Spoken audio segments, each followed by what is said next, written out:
Hi అండి. అందరికీ నమస్కారము. ఇవి మా అమ్మ వాళ్ళ ఇంట్లో ఉన్న గోంగూర చెట్లండి. ఈ చెట్ల నుంచి డైరెక్ట్‌గా ఆకులు తీసేసుకోవచ్చండి. లేకపోతే కట్ చేసుకోవచ్చండి. గోంగూర పచ్చడి కోసం ముందుగా ఈ గోంగూర కట్టల నుంచి ఆకులను జిక్కుకొని, ఈ కట్టలు చూడండి ఎంత ఫ్రెష్‌గా ఉన్నాయో. ఇది పుల్ల గోంగూర కాదండి. తెల్ల గోంగూర అంటే పుల్లగా ఉండదండి.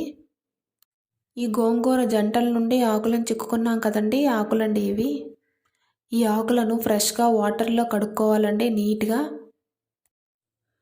పచ్చడికి సరిపడా ఎండుమిర్చి, అల్లం ముక్కలు తీసుకోవాలండి ముందుగా స్టవ్ వెలిగించుకొని దాని మీద ప్యాన్ వేసుకొని అందులో ఈ ఆకులు వేగేటట్టుగా సరిపడినంతగా ఆయిల్ వేసుకోవాలండి. మనం పచ్చడికి తీసుకున్న ఎండుమిర్చి ఉంది కదండి, అది ముందుగా ఆయిల్లో ఫ్రై చేసుకోవాలండి. ఫ్రై చేసుకొని తీసేయాలండి. బాగా ఎండుమిర్చి వేగిన తర్వాత ప్లేట్లో తీసుకోవాలండి ఆ ఎండుమిర్చిని. తరువాత ఆ ఆయిల్లో జీలకర్రను, కరివేపాకును బాగా ఫ్రై చేసుకోవాలండి. మనం ముందుగా కట్ చేసుకున్న అల్లం ముక్కను కూడా ఆ ఆయిల్లో ఫ్రై చేసుకోవాలండి. ఆ నూనెలో జీలకర్ర, కరివేపాకు బాగా వేగిన తరువాత ఈ ముందుగా కడిగి ఉంచుకున్నాం కదండి ఈ గోంగూర ఈ ఆకులను తీసి ఆ ఆయిల్లో వేసుకోవాలండి. బాగా ఫ్రై చేసుకోవాలండి ఆకులను. అలా కొద్దిగా ఆకులను కలుపుతూ ఉంటే ఆకులు మెత్తగా ఫ్రై అవుతాయండి. అలా నెమ్మదిగా కలుపుకుంటూ ఆకులన్నింటినీ మెత్తగా ఫ్రై చేసుకోవాలండి. ఆ ఆయిల్లో బాగా ఫ్రై అయ్యేటట్టుగా చేసుకోవాలండి. ఈ గోంగూర ఆకులన్నీ ఆ ఆయిల్లో ఎంత బాగా ఫ్రై అయితే పచ్చడి అంత టేస్ట్గా ఉంటుందండి. ఈ గోంగూర ఆకులు నూనెలో బాగా ఫ్రై అయ్యేంత వరకు ఈ గోంగూర తినటం వల్ల కలిగే ప్రయోజనాలు చూద్దామండి. ఇందులో ఐరన్ పుష్కలంగా ఉంటుందండి. Vitamin A, B, C, anti ఆక్సిడెంట్లు కూడా పుష్కలంగా ఉంటాయండి ఇందులో. ఇది రక్తహీనతను తగ్గించడము, రోగ నిరోధక శక్తిని పెంచడంలో బాగా సహాయపడుతుందండి. ఇది తీసుకోవడం వల్ల కిడ్నీ సమస్యలు తగ్గి ఈ కిడ్నీలో ఉన్న రాళ్ళు కూడా బాగా తగ్గుతాయండి. కానీ దీన్ని ఎక్కువ కాకుండా మితంగా మాత్రమే తీసుకోవాలండి.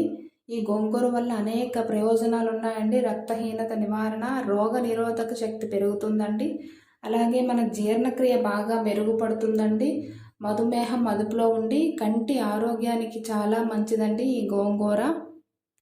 ఇలా గోంగూర ఆకులను బాగా వేపుకున్నాం కదండి. మనం ముందుగా ఆయిల్లో బాగా ఫ్రై చేసుకున్న ఎండుమిర్చి ఉంది కదండి, ఆ ఎండుమిర్చిని వెల్లుల్లి రెబ్బలు పచ్చడికి సరిపడినంతగా వేసుకోవాలండి. వాటిలో తగినంత ఉప్పు వేసి మన మిక్సీ జార్లో బాగా గ్రైండ్ చేసుకోవాలండి.